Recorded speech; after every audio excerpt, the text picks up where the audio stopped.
How to make fermented cabbage, Russian style. You cut up one cabbage, medium size, 2 large carrots. You would need 8 cups of water for the brine and 2.5 to 3 tablespoons of Himalayan salt. Before you start with the cabbage, prepare the brine ahead of time so that your salt melts and it creates a nice salty water.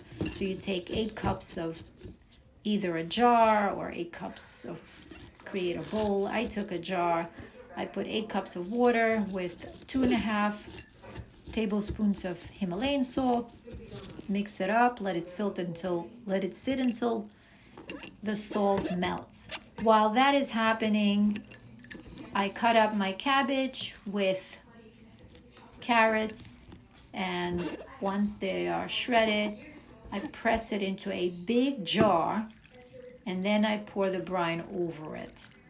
Here I made a little bit of a mistake. You need to leave about half an inch or half an inch from the top, because when it brines, it starts to bubble up and some of the liquid will overflow, which is fine.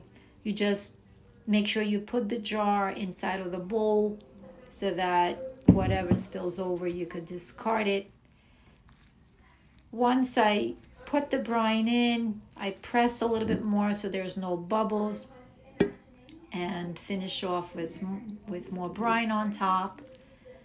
Once it is filled, you have to make sure that cabbage is fully covered with brine water, and then you put it inside of the bowl or a plate to make sure whatever excess liquid will not spill into your, on the countertop.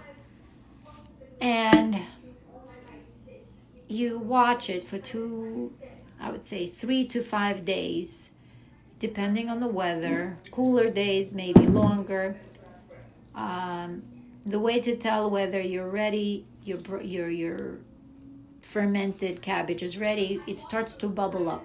Here you could see I put it in a bowl, and my weight is a bowl. If it's too light of a bowl, you could put water on top so that it pushes the cabbage down and it's covered with the brine.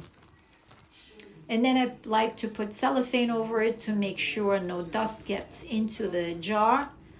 And then I keep a watch on it for 3 to 5 days. Once it starts to bubble up, and it has a certain, I wouldn't say funky smell, but it smells like fermented food.